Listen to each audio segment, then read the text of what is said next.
이제 수업 진행을 소개해 드리면서 또 이제 좀 설명을 드리면요. 일단은 시간표 같은 경우는 이제 앞에도 보셨겠지만은 저 포함 모든 선생님 시간표가 정리가 돼 있을 거예요.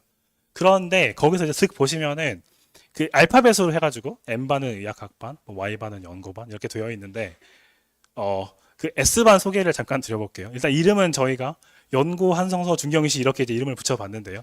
이제 운영에 대한 느낌은 어떤 식인 거냐면요. 사실 근데 약간 선생님별로 다 자기 교재를 쓰는 거니까 약간 그 수업을 끌고 가는 난이도나 이건 약간 다를 수 있는데 제 마음속으로 어떤 느낌이냐면 요 S반은 중간에 껴있는 한성서가 메인이 됩니다. 일단 한성서는 무조건 쓰겠지 그런 마음으로 수업 구성을 하고 대신에 연고를 쓰긴 쓰겠지 약간 이런 정도의 기분이 살짝 들어가 있는 거예요.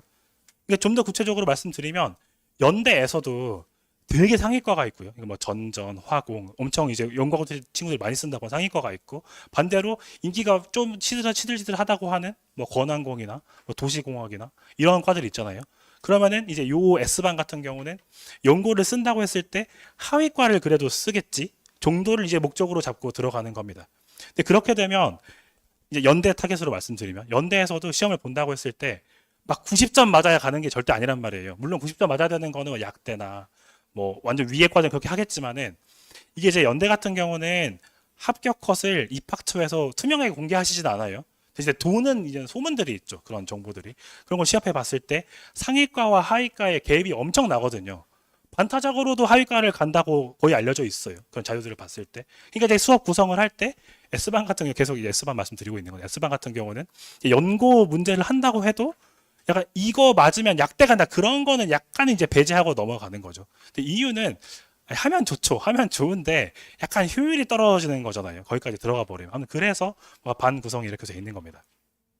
그래서 제가 이제 저 포함 어쨌든 4명이 올라오는 자리니까 이야기가 겹치면 좀 지루하잖아요. 그래서 앞에 선생님이 하는 말씀을 좀 잘 들어봤는데 아마 뒷분들도 마찬가지고 그 반 선택에 대해서 계속 강조하실 것 같습니다. 제발 반 좀 잘 선택해 보자. 근데 그 이유는 어쨌든 논술이 메인이 될 수는 없는 거잖아요. 붙여가는 수업이 되는 것인데 그래도 최대한 그 수업에 왔을 때 뭐랄까요? 메인은 아니어도 그래도 그 3시간 반을 좀 유익하게 시간을 보내고 효율적으로 보내고 가야 되는 거니까 그 친구들이 안 맞게 반에 들어와가지고 그 괴로워하고 있는 모습을 보면 저희도 괴롭거든요. 그래서 이제 뭐 이런 구성을 촘촘하게 쪼개서 하고 있는 상황입니다. 그러니까 이제 H반 빠르게 말씀드리면 H반은 중경이시 정도가 메인이 되고 한성서에서 예를 들어 한양대면 이제 한양대 오전 정도를 쓰겠거니 정도로 이제 타겟을 잡는 거죠. 왜냐면 오후2는 또 이제 다이아몬드, 미래차나 이런 쪽은 훨씬 더 높을 테니 그쪽이 아니고 한양대를 쓰더라도 이제 그 아래과를 쓸 것이다 정도를 난이도로 잡고 들어가는 뭐 그런 상황입니다. 그다음에는 그 1번, 2번 해서 그 숫자가 붙어 있을 텐데요. 1번 같은 경우는 기초 개념부터라고 소개되어 있을 겁니다. 2번은 실전 개념부터라고 되어 있는데요. 이게 이제 아마 대부분 비슷한 시기일 텐데 5, 6월쯤 가서 이제 기하 확동이 진행이 돼요. 근데 요거는 또 선생님별로 미미하게 다르긴 할 텐데 확동 기하를 처음부터 하진 않습니다. 뒤로 진행을 하는데 요때 이제 반별로 잠깐 갈라지는 느낌이에요. 그래서 기초 개념부터라고 되어 있는 그 알파벳 1로 그 숫자 1로 되어 있는 곳들은 아예 그냥 안 배웠다고 생각하고 수업을 하는 거예요. 그러니까 진짜로 안 배우고 와도 돼요. 그러니까 그거를 상정해 두고 수업을 하고 있는 상황이고요. 그 다음에 2번 실전 개념부터는 내신으로 한 번은 했지 정도를 또 기준으로 잡습니다.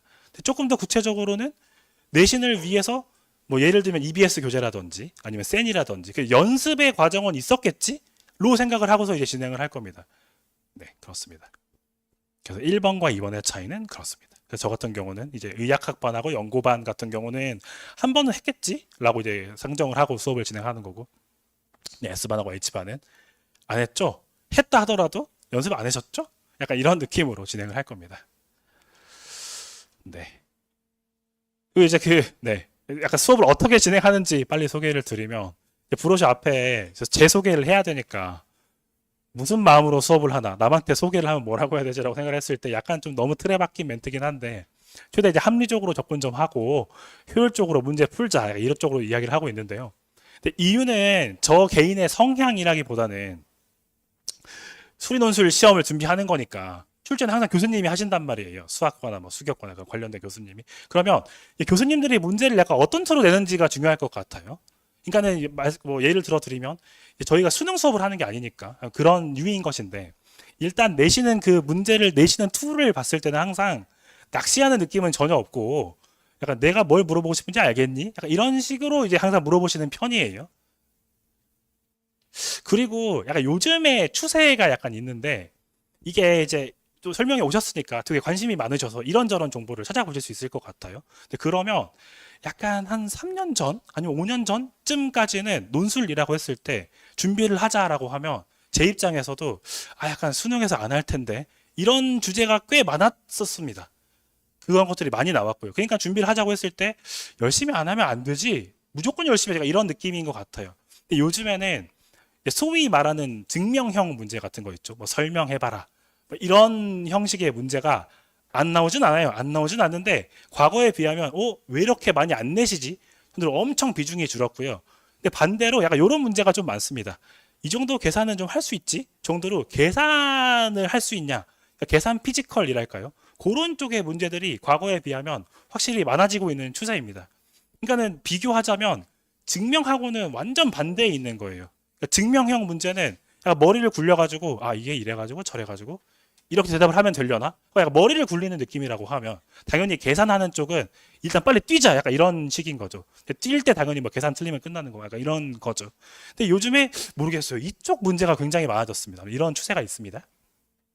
당연히 수업할 때도 이쪽으로 하는 건데 그래서 예를 들어드리면 이게 저희가 또 이제 저녁에 하다 보니까 이제 학생 친구들이 몇 명 있는 것 같은데 이거는 재작년 한양대 기출 문제예요. 근데 이제 그 논술 선생님 된 입장에서 처음 문제를 봤을 때의 기분은 이런 거를 이제 내시네? 수능에 학습이 되셨나? 약간 이런 기분이었어요. 그러니까 이런 형식의 문제를 보시면 일단 엄청 길고요. 문제가 이렇게까지 긴 건 잘 없었습니다. 문제가 볼륨이 되게 크고 그 다음에 중간에 좀 읽긴 좀 그러시죠? 보시면 뭐가 좀 길죠? 그리고 약간 덕지덕지 붙어 있어요. 이런 식의 문제 잘 없었거든요. 아무튼 이런 문제가 좀 추가되었다. 그러니까 부담스러운 증명형, 수능과 동떨어져 있는 그런 것도 없는 것은 아닌데 이런 것들이 많이 늘어났다. 이렇게 좀 볼 수 있겠어요. 근데 그래가지고 요게 이제 입시가 끝난 지 얼마 안 됐으니까요. 한양대 파이널 할 때 애들 푸는 모습을 좀 봤는데 잘하더라고요. 잘한다는 게 어떤 느낌을 말씀드리는 거냐면 이제 그 1, 2등급 좀 나온다고 했을 때 뭔가 그 이제 경험해보지 못했던 그런 논술형 문제는 정말 괴로워하죠, 당연히. 안 해봤던 거니까. 근데 그에 비하면 이런 익숙한 문제는 그 좀 어색한 거를 되게 못했던 거에 비하면 이런 거는 정말 잘 대처해서 문제를 풀더라고요. 그래서 이런 상황입니다. 네. 시간이, 네. 그 다음에 이제 빨리 예를 들어드리면 이렇게 당연히 수학 문제니까 그림 문제가 많이 나와요. 뭐 이런 게 나와요. 그러면 이제 수업할 때 툴을 좀 소개드리면 일단 이게 있어요. 수능을 보러 가면 30문제 중에 뭐 쉬운 거 있고 어려운 거 있으면 예를 들어 내가 이제 한 뭐 100점을 타겟으로 노리진 않아요, 만약에. 그러면 문제 쓱 보고서 20일이나 뭐 어려운 거 봤을 때 일단 걔를 째끼고 딴 걸 풀까 이런 전략이 뭐 통할 수는 있잖아요. 근데 논술은 학교마다 다르지만 일단 여기는 한양대가 90분에 6문제가 나와요. 근데 합격 컷은 해마다 다르죠. 해마다 다르지만 50점 이러지 않습니다. 합격 컷이. 한 80점, 뭐 90점, 70점 그렇게 왔다 갔다 해요. 그러면 이제 한 문제가 안 풀린다고 했을 때 던질 수는 없잖아요. 어떻게든 끌고 가야 된단 말이에요. 그래서 끝까지 푸는 것도 당연히 해야 되는 거긴 한데 정 안 된다라고 했을 때 부분 점수라도 뽑아먹는 작업을 좀 거칠 필요는 있는 거잖아요. 그런 의미에서 이야기는 이렇게 해줍니다. 이게 이제 그림 문제니까 약간 이런 느낌이에요. 그 이제 친구들 입장에서 이런 거죠. 그 그림 문제를 만나면 문제를 풀 때 약간 결이 두 개인데 약간 예쁘게 있어 보이게 푸는 느낌이 있어요. 그림이니까 그림으로 풀자 뭐 그런 느낌이 있고 아니면 반대로 야 계산 빨리 하자 그냥 약간 이런 두 가지 결이 있어요. 근데 계산 그냥 하자는 누가 해도 할 수 있어요.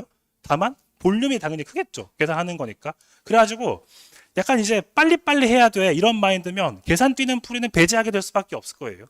근데 문제는 이제 앞에 살짝 소개 드렸지만은 이 문제가 6개 중에 하나였으니까 15분 안에 끝내면 되거든요.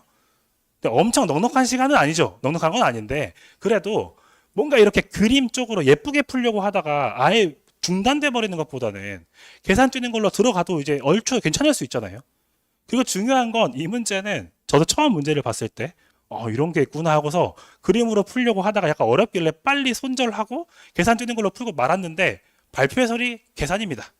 그리고 한양대는 우수답안을 항상 올려주세요. 친구들의 우수답안을. 우수답안이 2개 있는데 그 2친구 모두 계산으로 풀었어요. 물론 예쁘게 푼 친구도 있겠죠. 어쨌든 15분 안에 득점을 한다는 맥락에서는 그림으로 푸는 게 꽤 어려운 문제였거든요.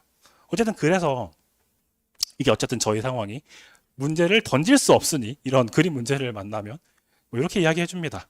일단은 좌표, 그 계산 들어가는 풀이로 스케치를 좀 해가지고 이게 얼마나 걸릴 것 같은지 스케치만 해보고 그 다음에 그림으로 예쁘게 풀 고민을 3분만 해보고 3분. 3분 해도 안 될 것 같으면 빨리 계산하고 선택해서 문제 풀어라. 뭐 이런 식으로 이제 이야기를 해줍니다. 이게 이제 학교마다 다르겠죠? 그렇습니다. 그다음에 이제 마무리해야 될 시간이 다가왔기 때문에 이거 넘어가겠습니다. 네. 네. 그래서 이제 뭐 이런 거예요. 이런 식의 설명을 들어봐요. 그러니까는 약간 설명의 투는 야 이렇게 나오면 이렇게 풀어야지 하고 외우자는 그런 느낌보다는 상황이 이러하니까 이래가지고 저래가지고 이렇게 하죠 이런 식의 이야기를 하는데 이걸 들었을 때 뭐 그렇군요 약간 이런 느낌이면 충분히 해볼 만한 동력이 될 것 같아요. 네 그렇습니다.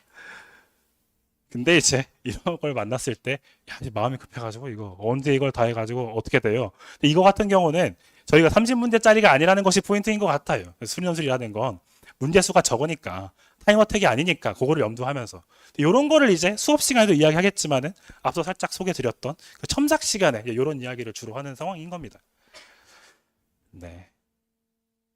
그래서 첨삭 시간에 이런 이야기도 하는 거죠. 뭐 서술은 어디까지 하는지, 뭐 문제가 잘 안 풀렸을 때 뭐 어떻게 할지, 뭐 그런 거를 이제 그래서 첨삭 시간은 약간 개인별 과외 시간 뭐 그런 맥락으로 이해하시면 대체 어떻게 활용할지 친구들도 그렇고 학부모님께서도 이해하실 수 있을 것 같습니다. 그래서 저 같은 경우는 반별로 정원이 다른데 저 같은 경우는 15명 제한 걸어가지고 상반기 내내는 상반기에는 저 혼자 이제 첨삭 진행하려고 계획하고 있고요. 그다음에 이제 마지막으로 사실 이제 친구들의 합격 소식이 아직 안 나와서 그 혹시 왼쪽 짤 뭔지 보신 적 있어요? 이게 뭐냐면 이제 그 친구들이 그 학원 수업을 듣다가 수시 합격을 해가지고 이제 되게 기쁜 표정으로 나가고 있는 거예요, 이 친구가. 아무튼 그런 짤인데. 그러니까 지금 상황은 이 그 합격 소식이 아직 전달이 안 됐습니다. 발표한 데가 없고 한 곳은 이제 연대랑 시립대 빨리 본 학교들에서 발표를 했는데 사실 친구들한테 연락을 못 해서 이제 고대 수업이었을 거예요. 수업 보러 왔다가 쉬는 시간에 이제 합격했다고 수업 듣다가 나간 친구가 있었습니다. 그래서 그냥 한번 분위기 환기 차원에서 한번 넣어봤고요. 저렇게 이제 수업하다 나가지는 않았는데 아무튼 그렇습니다. 이 친구는 뭐 지능형 반도체 3명 학과 붙었는데 그 약간 이런 기분이었어요. 그러니까 원서 쓰기 상담을 할 때, 이제 앞서 말씀드렸을 때도 저희가 이제 첨삭하고서 그거 가지고 이제 원서 상담을 진행하는 거란 말이에요. 근데 그때 연대 같은 경우는 저는 쓰고 싶은 학과가 있으면 그냥 쓰자. 그러니까 이런 주의거든요. 왜냐하면 다 예측할 그 의미가 있겠죠. 뭐 정원이 많은 과는 뭐 저 있는데 그거를 하나하나 따지기 시작하면 다 양면이 있는 거라서 고르기도 힘들고 그리고 또 친구가 나중에 전공을 하고 싶은 걸 보러 가서 해야 되는 거잖아요. 그랬는데 그래서 자기는 그냥 여기가 너무 땡겨가지고 사실 여기 쓰려고 좀 노출 준비한 거라서 그냥 하겠다 그렇게 했는데 뭐 붙었다고 합니다. 그래서 이제 되게 기분 좋게 집에 갔던 거 기억이 나서 소개해봤습니다. 네, 네 넘어가겠습니다. 네, 그래서 근데 이제 쭉 소개를 드려봤는데 이게 또 상황이 되게 다르잖아요. 저희는 반을 이렇게 구성을 해서 레벨을 잘랐지만 뭐 연고대 쓸 거고 뭐 약대 하나쯤 쓴다라든지 뭐 되게 다양할 수 있잖아요.